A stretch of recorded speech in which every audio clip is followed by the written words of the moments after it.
दोस्तों welcome to Majid गरा YouTube channel. दोस्तों इस वीडियो के अंदर मैं आपको डिटेल मालूमात फराहम करूंगा कि अगर आप रोज़मर्रा का खाना जो कि हर घर में हर किचन के अंदर 3 दफ़ा तो पकता ही पकता है ना कम अज़ कम, इसको अगर आप इस खाने को बिजली को इस्तेमाल करते हुए इलेक्ट्रिसिटी से अगर आप खाना पकाना चाहें तो ये कैसी ऑप्शन है, क्या ऐसा पॉसिबल है, अच्छी ऑप्शन है या नहीं है, इस बारे में डिस्कस करेंगे।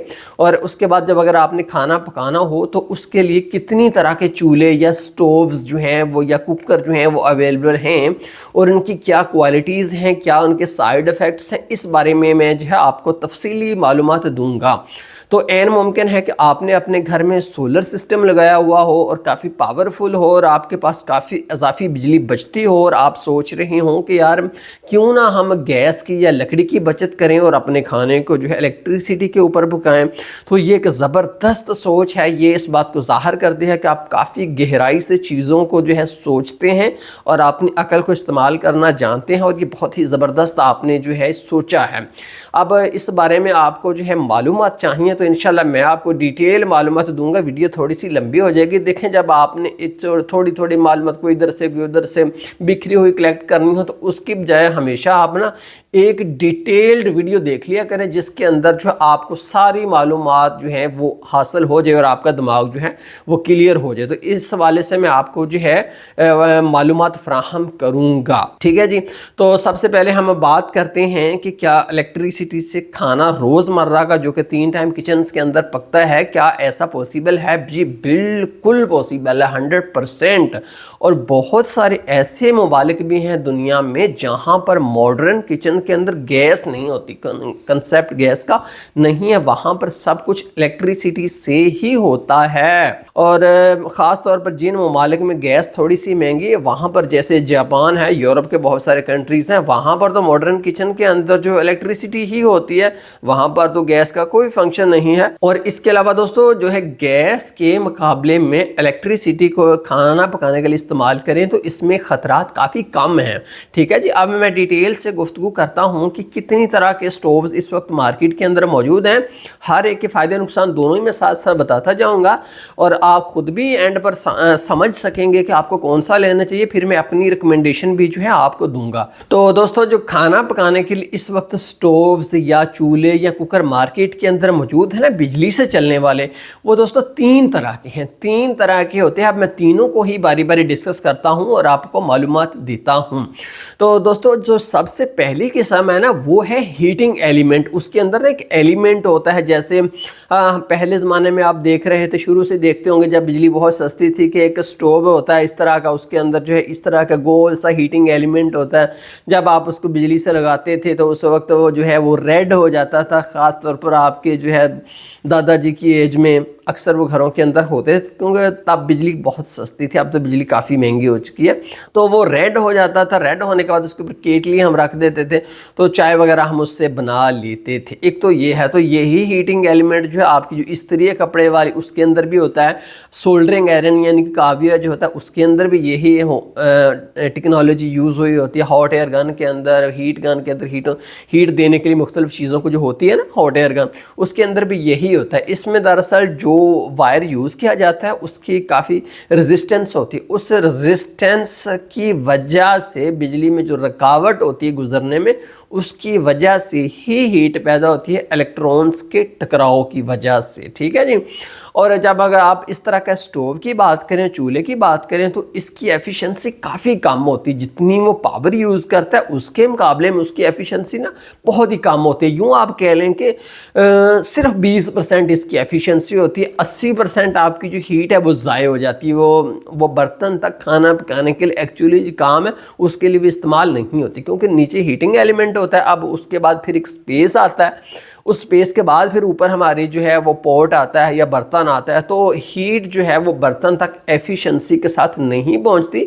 इसलिए खाना पकाने का जो ये तरीका है ये तो बिल्कुल ही फ्लॉप है, ये कामयाब नहीं है, क्योंकि इसकी एफिशिएंसी बहुत कम है। ये सोलर के ऊपर भी आपका काम नहीं करेगा, ये बिजली के ऊपर तो फिर तबाही है ना।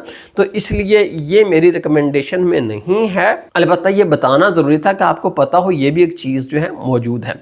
दूसरा है कि उन्होंने सोचा कि ये जो हीटिंग एलिमेंट है ये चूँकि हवा रास्ते में आ जाती है और हवा जो है ये अच्छी कंडक्टर नहीं है ना हीट की, हीट जो है हवा में से उतनी अच्छी नहीं गुजरती, तो क्यों ना यहाँ पर एक सिरेमिक मटेरियल से लगा दिया जाए और बर्तन और जो हीटिंग एलिमेंट है वो डायरेक्ट किसी न किसी मीडियम के थ्रू आपस में जुड़े हुए हों, जिससे ये जो दरमियान में हवा वाला जो है कंडक्टर आ जाता है बहुत बड़ा, इससे तो जान छुड़ाई जा सके। जैसे कि अगर आपकी इस्त्री है ना, वो उसकी एफिशिएंसी बेहतर होती है, वो इसलिए बेहतर होती है कि दरअसल एक उस प्लेट होती है, इसके ऊपर जो है वो एलिमेंट लगा हुआ होता है और एलिमेंट जो है वो डायरेक्ट उस नीचे वाली प्लेट को गर्म करता है, तो इसलिए इस्त्री की एफिशिएंसी जो है काफ़ी बेहतर हमें लगती है, अगरचे इसके अंदर वही हीटिंग एलिमेंट है। तो उन्होंने हीटिंग एलिमेंट के ऊपर सिरेमिक मटेरियल लगा दिया है, ठीक है। जब सिरेमिक मटेरियल लगा दिया है तो अब उसके बाद जब हमने बर्तन यूज़ करने होते हैं वो डायरेक्ट उस सिरेमिक मटेरियल को टच करते हैं। ऐसे को आप इंफ्रारेड भी कह लेते हैं कि ये इंफ्रारेड है, दरअसल होता उसके अंदर हीटिंग एलिमेंट ही है, बस थोड़ा सा मॉडर्न बना दिया, थोड़ा सा ग्लास यूज़ कर दिया, थोड़ी सी एफिशिएंसी बढ़ा दी, तो अब ये इंफ्रारेड हो गया, ठीक है। और असल टेक्नोलॉजी पीछे वही है। तो इस तरह का जो है स्टोव उसकी एफिशिएंसी काफ़ी बेटर है, तकरीबन 60% तक उसकी एफिशिएंसी है, ठीक है।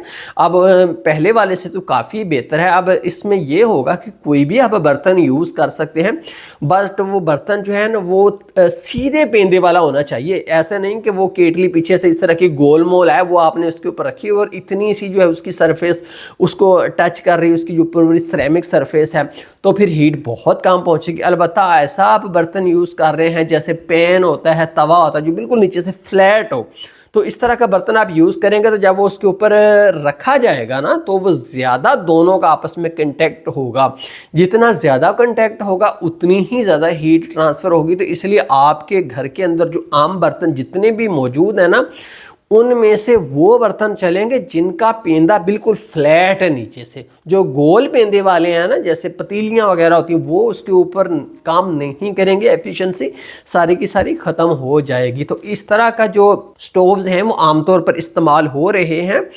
वो कामयाब हैं, खाना वगैरह लोग उसके ऊपर बना लेते हैं, लेकिन फिर भी उसकी एफिशिएंसी कम है, काफ़ी ज़्यादा वो बिजली यूज़ करते हैं और खाना उसके मुकाबले में थोड़ा सा स्लो बनता है, थोड़ा सा ज़्यादा टाइम लगता है। अच्छा जी, अब मैं आपको इसके पॉजिटिव पॉइंट और नेगेटिव पॉइंट्स दोनों ही बताता हूँ। दोस्तों, इसका पॉजिटिव पॉइंट ये है कि ये जो है ना काफ़ी सस्ता है, महंगा बिल्कुल भी नहीं, ये आपको सस्ता ही मिल जाएगा। इवन कि हर बंदा जो है इसको परचेज़ कर सकता है, सस्ता है। आमतौर पर लिखा हुआ होता है इंफ्रारेड कुकर, इंफ्रारेड जो है स्टोव, इस तरह का इसके बॉक्स के ऊपर लिखा हुआ होता है, तो हम समझते हैं कि शायद यहाँ से इंफ्रारेड लाइट निकलती है, उस लाइट से जो है वो हीट ट्रांसफ़र होती है। ऐसा कुछ नहीं है, कोई इसके अंदर इंफ्रारेड जो है लाइटें नहीं लगी हुई, ना कोई एलईडीज़ लगी हुई हैं, बस नाम का एक धोखा है, होता इसके अंदर हीटिंग एलिमेंट ही है। तो ये नाम इसका इंफ्रारेड जो है ये बिल्कुल ठीक है, लेकिन इस नाम की अगर मैं गहराई बयान करने लग पड़ा तो शायद थोड़ा सा ज़्यादा टाइम वो हो जाए। लेकिन मैं आपको बता देता हूँ कि देखें, आपका जो स्टोव है, ठीक है, जो रेगुलर जिसके अंदर एलिमेंट होता है, वो जब आप चलता है तो आपको रेड नज़र आता है ना, वो रेड होने से पहले ही दरअसल उसमें से इंफ्रारेड रेडिएशन खारिज होनी शुरू हो जाती है, जो कि हमें जो है महसूस नहीं होती, लेकिन हीट की सूरत में महसूस हो रही होती है। क्योंकि इंफ्रारेड लाइट जो है ये हीट तो कैरी कर रही होती है, लेकिन हमारी आंखें इसको देखने से कासर होती हैं। जब वो एक्चुअली नज़र आ रही होती लाइट, तब वो विजिबल लाइट के अंदर जो है वो चेंज हो चुकी होती है, ठीक है जी। इसलिए होता इसके अंदर भी जो है हीटिंग एलिमेंट ही, एफिशिएंसी बेटर है, बेस्ट नहीं बेटर है, और सस्ता है और बिजली काफ़ी इस्तेमाल करता है, काफ़ी ज़्यादा जो है वो पावर हंगरी है, लेकिन फिर भी उसके मुकाबले में तो काफ़ी बेटर है, ठीक है जी। दूसरी ऑप्शन हो गई तो ये काबिले कबूल है, आप इसको चूज़ कर सकते हैं। अब मैं तीसरी बताता हूँ। तीसरी है दोस्तों इंडक्शन स्टोव, आप उसको कह लें, इंडक्शन कुकर कह लें। तो सबसे पहले मैं इंडक्शन के ऊपर बात करता हूँ। देखें, आपके जो इलाके में, आपके घर के आसपास एक ट्रांसफार्मर लगा हुआ होगा बिजली का, ठीक है, वो दरअसल पावर को प्राइमरी कॉइल से सेकेंडरी में इंडक्शन के थ्रू ट्रांसफ़र करता है, यानी कि मैग्नेटिक फील्ड के थ्रू। यूं ही आपका जो स्पीकर होता है, अगर आप काफ़ी देर उसको चलाएं तो बात पीछे से गर्म भी हो जाता है ना वो भी जो है वो उसके अंदर हीट पैदा हो रही होती है। स्पीकर को मैग्नेट को कैसे ट्रांसफ़र हो रही होती है? इंडक्शन के थ्रू। यूं ही अगर आपकी कोई भी छोटी मोटी चीज़ें हों तो उसके अंदर छोटे छोटे ट्रांसफार्मर्स होते हैं, जब कुछ देर चल जाएँ तो फिर काफ़ी वो हीट हो जाते हैं। वहाँ पर भी दोस्तों जो हीट उसकी बैरूनी कोर हीट हुई होती है, वहाँ पर हीट इंडक्शन के थ्रू ही होती है। और जो पावर ट्रांसफ़र होता है प्राइमरी कॉइल से सेकेंडरी में, वो इंडक्शन के थ्रू ही होता है। और जो आपके मोबाइल फ़ोन के अंदर अगर आपके पास है जिसके अंदर वायरलेस चार्जिंग है, तो वहाँ पर भी पावर इंडक्शन के थ्रू ही ट्रांसफ़र होती है। आपके मोबाइल में चार्जर से पावर डायरेक्ट दरमियान में कुछ भी नहीं, इंडक्शन के थ्रू नेक्स्ट कॉइल के अंदर ट्रांसफ़र होती है।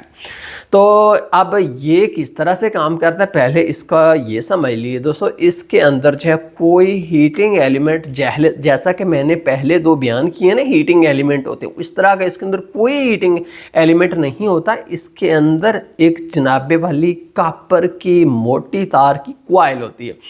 इतना बड़ा कॉइल होता है, ठीक है जी।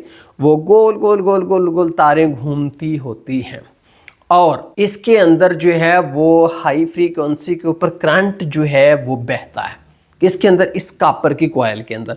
कॉपर की कॉइल के अंदर जो है हाई फ्रीक्वेंसी करंट बहता है, जो कि अपनी डायरेक्शन तेज़ी से बदलता है।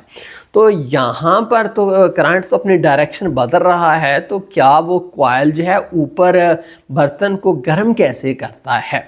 तो एडी करंट के थ्रू जो है वो गर्म होता है। इसका दोस्तों जो इंडक्शन स्टोव्स हैं, इंडक्शन हीटर हैं, उसके बर्तन भी स्पेशल होते हैं। जैसे आपके घर में कोई सिल्वर का बर्तन है या और मुख्तलिफ तरह के बर्तन हैं, आम स्टील जो है उसका बर्तन है, वो अगर आप इसके ऊपर रखेंगे ना इंडक्शन के ऊपर, तो गर्म नहीं होगा। उसके लिए स्पेशल वो बर्तन चाहिए होते हैं दोस्तों, जिन बर्तनों को मकनातीस पकड़ लेता है। अब आपने चेक करना हो ना कि मैं इंडक्शन स्टोव ले रहा हूं कि यार इसके ऊपर कौन से बर्तन मेरे घर में हैं जो चल जाएंगे और मेरे घर में कौन से बर्तन हैं जो नहीं चलेंगे। तो आप सिंपल है, कोई स्पीकर लें, कोई मकनातीस छोटा सा लें और सारे बर्तनों को चिंबेड़ कर देख लें। जिन बर्तनों को आपका मकनातीस चंबड़ जाता, वो बर्तन आपके बिल्कुल ओके इंडक्शन के ऊपर बेहतरीन चल जाएंगे। जिन बर्तनों को मकनातीस अट्रैक्ट नहीं करता, वो बर्तन आपके इंडक्शन के ऊपर काम नहीं करेंगे। इसमें होता यह है कि नीचे जो कॉइल होता है ना, उसके अंदर मैंने अभी आपको बताया कि हाई फ्रीक्वेंसी करंट जो है वो बहता है, अपना हाई एम्पियर्स होते हैं उसके अंदर, और वो फ्रीक्वेंसी अपनी बार बार चेंज कर रहा होता है। तो जब उसके ऊपर हम ऐसा बर्तन रखते हैं जो कि मैग्नेटिक है, तो वो इंडक्शन के थ्रू जो है एडी करंट उस बर्तन के अंदर भी बहता है। जब उस बर्तन के अंदर वो करंट बहता है, तो चूंकि उसके अंदर एक रेजिस्टेंस होती है, तो रेजिस्टेंस की वजह से डायरेक्ट उस बर्तन के अंदर हीट पैदा होना शुरू हो जाती है। ऐसा नहीं है कि आप उसको हाथ लगाएंगे तो आपको करंट पड़ेगा, बिजली आपको लगेगी, आपको बहुत खतरा है जी, बच्चों के लिए महफूज नहीं है, ऐसा कुछ भी नहीं है। लेकिन होगा ये कि डायरेक्ट उस बर्तन के अंदर जो अब मटेरियल है, जिसको फेरोमैग्नेटिक मटेरियल कहते हैं, ठीक है, ऐसे मटेरियल क्या कहते हैं? फेरोमैग्नेटिक मटेरियल, जिसको मकनातीस अट्रैक्ट करता है, तो वहां पर ही हीट पैदा होनी शुरू हो जाती है। जब आप बर्तन को उठाकर नीचे से अपने स्टोव को चेक करोगे तो ठंडा होगा, जो ही आप उसके ऊपर अपना बर्तन रखेंगे तो उसके अंदर जो है हीट पैदा होनी शुरू हो जाएगी। तो ये जो है ये एक जबरदस्त किस्म का कामयाब तरीन जो है वो कुकर है या स्टोव है। आप दोस्तों जाएं जापान के अंदर, जाएं कोरिया के अंदर, जाएं यूरोप है, अमेरिका है, बहुत सारे ये जो कंट्रीज़ हैं, इनके अंदर मॉडर्न किचन के अंदर गैस का कोई कंसेप्ट नहीं है। यहाँ पर जो है यही स्टोव, इंडक्शन स्टोव इस्तेमाल होती हैं। अलबत्ता ये जो थर्ड वर्ल्ड कंट्रीज़ हैं, जैसा कि पाकिस्तान, इंडिया, बांग्लादेश, इन ममालिक के अंदर ये उतना ज़्यादा पॉपुलर नहीं है, लेकिन तरक्की याफ्ता ममालिक के अंदर ये बहुत ही कामयाब और इसको बेहतरीन समझा जाता है। यहाँ पर आपको जो है